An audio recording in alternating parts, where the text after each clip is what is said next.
D-Roy Cruz here on my Big D channel. Just got done putting a low G on my uke.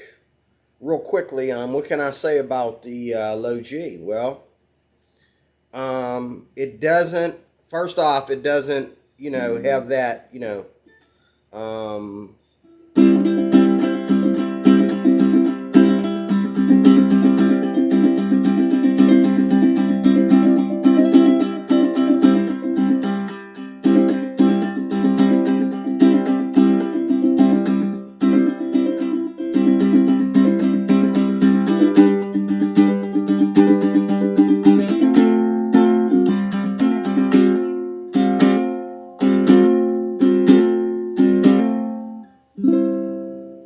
doesn't have that ukulele sound that we're used to, because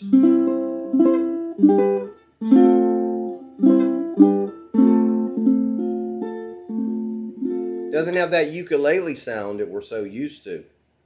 But it doesn't have a baritone. Now, I've been playing this back and forth along with my baritone.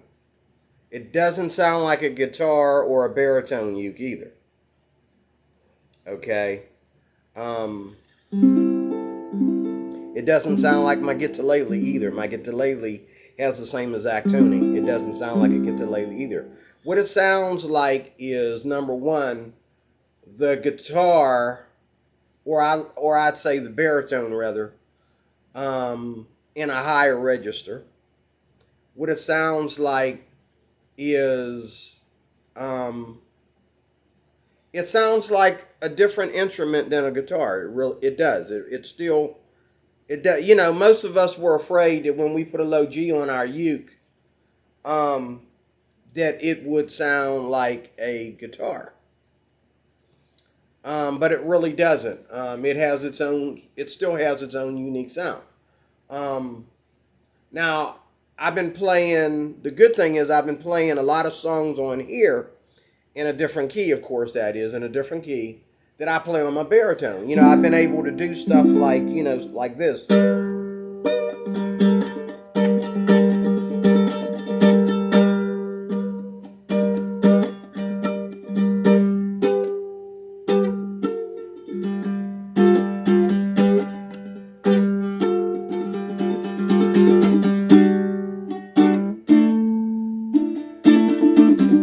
You hear that low G?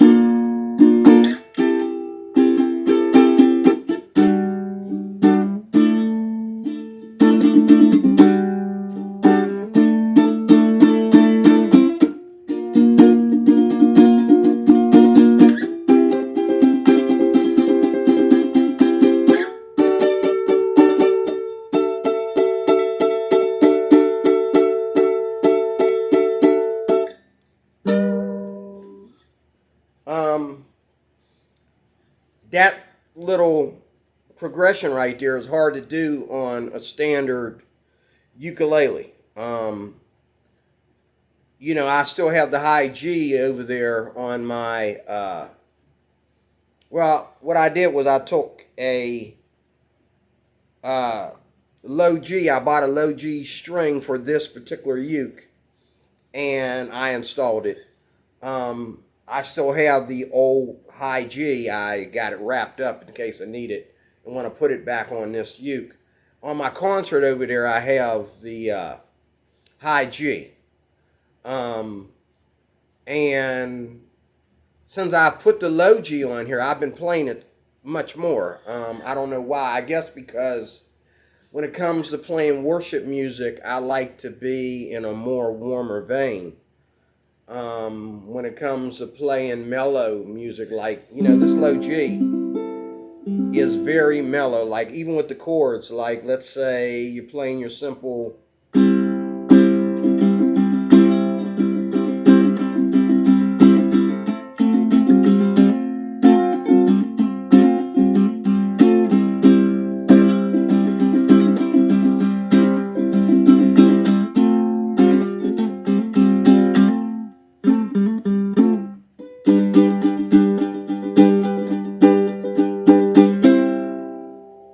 So right there.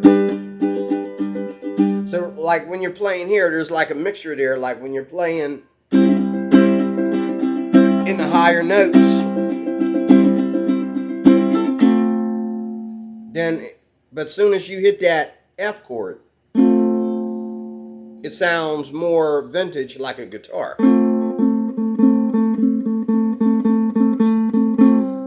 Sounds like a ukulele here.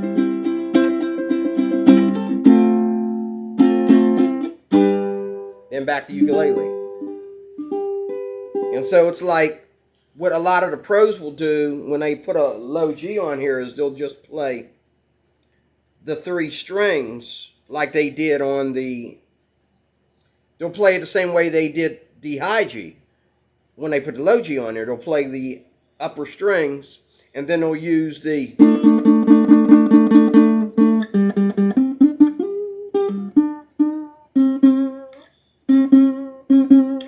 They'll use the low G for more range and more inspiration, more improvisation. Okay, so that's that. I love the warmth.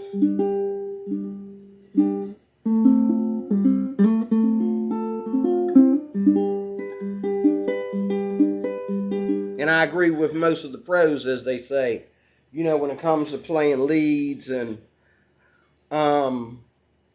playing,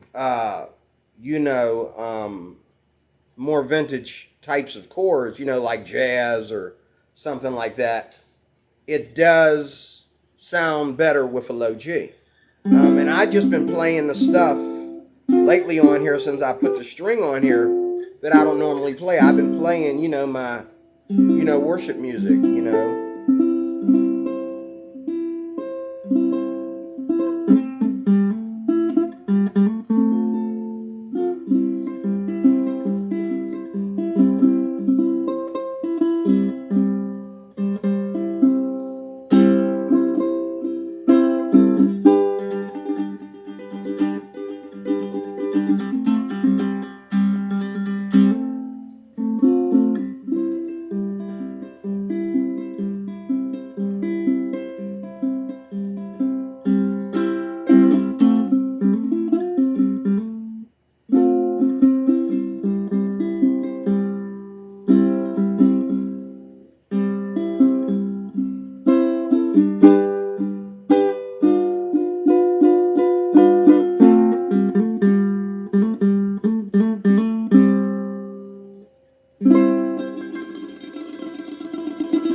So I like it. So right off the top, low G does not take away the ukulele sound completely, but it does put a little bit of baritone, a little bit of guitar in there, and the warmth of the guitar-lele when you put that low G string on there. It makes it more for when you're playing alone without other instruments. Now, when it comes to really, really, really syncopating a song, I like the high G. I like the high G when it comes to syncopating whatever I'm playing. Like, I love, playing stuff like this, even what I just played on the high G, especially if there's somebody that's playing a guitar behind me or, it just sounds more improvisational to have the high G. The high G is more, there's the answer you're looking for. The high G is more improvisational, excuse me. And The low G is more vintage, is more linear with the song. It's more in conjunction with playing typical tunes. More new melodies and songs are played on the low G than they are on the high G. So, again, high G, more creative and more improvisational. God, I can't get that word out. And the low G, more in conjunction with typical melodies and chords. Okay? So, hope that helps. Thank you for watching D. Roy Cruz. Talk to you soon. Again with more. Thank you.